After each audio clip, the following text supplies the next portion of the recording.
Oke, mari kita sambung lagi kelanjutan dari novel Gunung Hua.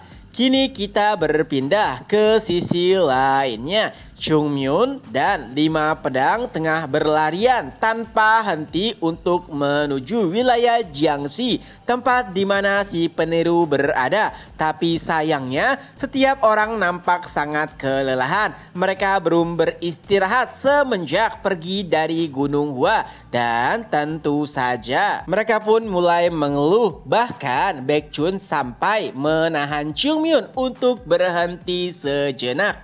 Baekchun juga berkata, "Chung Myun, kenapa kau begitu terburu-buru? Tidak bisakah kita istirahat sejenak? Bukankah kepala cabang sekte pengemis mengatakan bahwa si peniru belum melakukan apapun? Bahkan Tang Soso tertinggal di belakang dan saat ini Yisul tengah membantu Tang Soso. Ya, siapa sangka jika mereka sama sekali tidak bisa mengikuti kecepatan Chung Myun walaupun mereka dianggap yang terbaik di antara murid-murid Gunung Hua lain. Sejujurnya, Chung Myun agak kecewa dan menganggap para seniornya adalah sosok yang lemah. Walaupun itu juga menyinggung Baekchun dan yang lainnya karena mereka tidak terima dianggap lemah. Apalagi setelah pelatihan panjang dan berat yang telah mereka lalui. Tapi itulah apa yang ada di kepala Chung Myun. Saat ini mereka tengah berburu waktu. Memang si peniru belum melakukan apapun, tapi Chung Myun meyakini ia telah merencanakan sesuatu karena dari sudut pandangnya yang sudah menemui banyak sekali penipu, mereka adalah orang yang paling waras dan itulah kenapa mereka melakukan penipuan. Dan yang terburuk adalah mungkin kita tidak sadar saat benar-benar telah ditipu. Oleh sebab itulah mereka harus menangkap si peniru sebelum semuanya terlambat.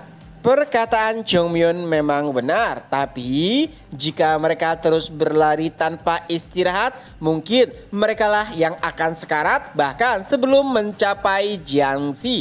Dan akhirnya Yisul pun tiba sambil menggendong Tang Soso dan siapa sangka 2 jarum telah ada di tangan Tang Soso. Ia nampak begitu marah dan juga kesal karena kelelahan. Tapi sebelum bisa berkata apapun, Tang Soso pun tumbang karena begitu kelelahan.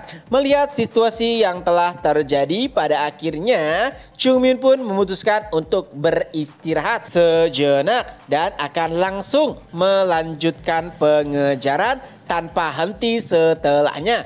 Jika para murid tidak bisa mengikuti Chung Myun, maka Chung Myun akan meninggalkan mereka. Kini kita berpindah ke sisi lainnya. Nampak 3 pedang Taihang tengah mengobati luka-luka mereka. Ya, setiap orang nampak sangat kesal dengan insiden yang baru-baru saja terjadi. Lalu beberapa saat setelahnya muncullah seseorang dari balik pintu dan ternyata itu adalah Jin Yang Gon, sosok yang membuat mereka babak belur. Melihatnya saja sudah membuat 3 pedang Taihang kesal. Seseorang pun berkata, "Kau dasar bajingan, bukankah kau mengatakan tidak akan memukul kami begitu keras?" Lalu Jin Yang Gon pun menjawab, "Oh itu, tapi berkat itu kita bisa membodohi mereka dengan sangat baik." Walau demikian, ketiganya masih nampak begitu kesal.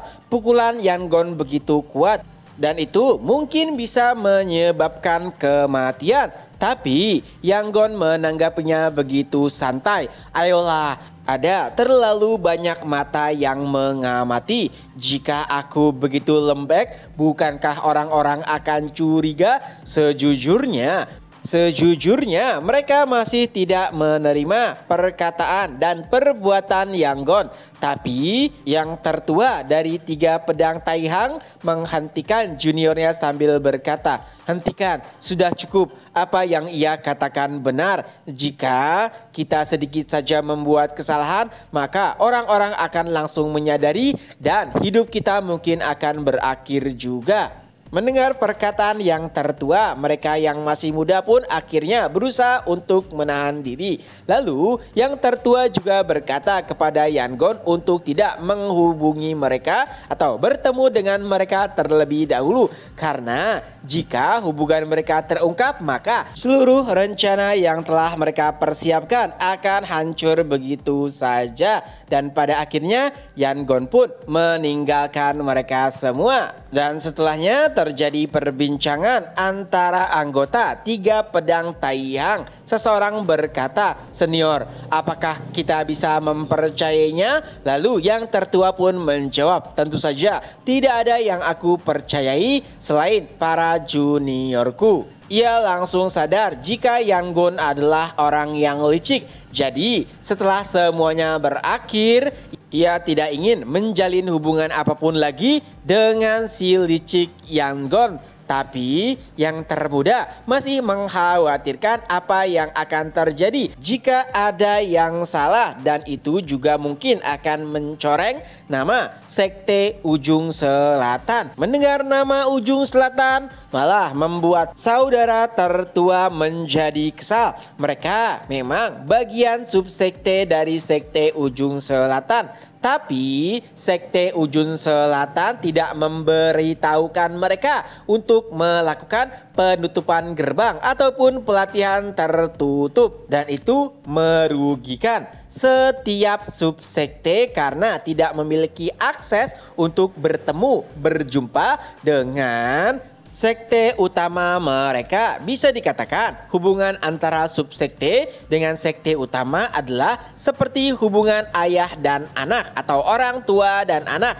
di mana masing-masing mereka memiliki kewajiban masing-masing. Seperti subsekte memiliki kewajiban untuk menghormati sekte utama, tapi sekte utama sebagai orang tua juga harus membimbing dan melindungi anak-anaknya. Tapi tindakan dari Ujung Selatan yang menutup pintu tanpa menginformasikannya terlebih dahulu kepada subsekte mereka itu malah menimbulkan banyak kerugian kepada anggota subsekte. Itulah kenapa kakak tertua masih begitu kesal dengan tindakan egois dari sekte Ujung Selatan yang mengabaikan anak-anak mereka ataupun subsekte mereka. Tapi masih ada keuntungan. Jika mereka gagal ataupun rencana mereka terungkap, maka satu-satunya pihak yang paling dirugikan adalah sekte Gunung Hua, bukannya sekte Ujung Selatan. Karena Jin Yangon lah yang berpura-pura menjadi murid sekte Gunung Hua. Dan agar apa yang mereka lakukan tidak pernah diketahui, ketiganya pun berniat untuk menghabisi Jin Yangon lalu hidup dengan tenang tanpa harus memikirkan apapun lagi. Karena jika rencana mereka sukses, maka mereka akan menjadi kaya raya. Dan ternyata yang ditargetkan oleh mereka adalah Ordo Pedang Emas. Kini kita berpindah ke sisi lainnya. Sepertinya Jin Yangon sudah bisa membaca apa yang akan dilakukan oleh 3 pedang Taihang nantinya. Dan salah satunya pasti mereka berusaha untuk menyingkirkannya. Tapi Jin Yangon sama sekali tidak khawatir karena pada akhirnya ialah yang akan menang. Walau demikian, ia juga merasa berterima kasih kepada Gunung Hua yang namanya tiba-tiba melonjak. Berkat Gunung Hua, Yangon akan mendapatkan banyak kekayaan. Lalu beberapa saat setelahnya ada beberapa orang yang mengetuk pintu kamar Yangon. Ternyata mereka berasal dari Ordo Pedang Emas, kelompok yang tengah disasar oleh Yangon dan juga 3 pedang Taihang. Itu berarti rencana mereka untuk menarik Ordo Pedang Emas berjalan mulus. Dan alasan kenapa Ordo Pedang Emas mencari Jin Yangon adalah karena pimpinan mereka ingin bertemu dengan Jin Yangon setelah mendengar kemampuan atau kehebatan dari Jin Yangon yang berhasil mengalahkan 3 pedang Taihang hanya dengan 1 gerakan saja. Mendengar permintaan tersebut, Yangon pun tersenyum lebar. Tapi sayangnya ia tidak mengetahui bahwa tindakannya itu akan membawanya kepada krisis terbesar sepanjang hidupnya. Dan chapter pun berakhir. Nah, itulah kelanjutan dari novel Gunung Hua. Semoga terhibur. Ketemu lagi di next video. Bye-bye.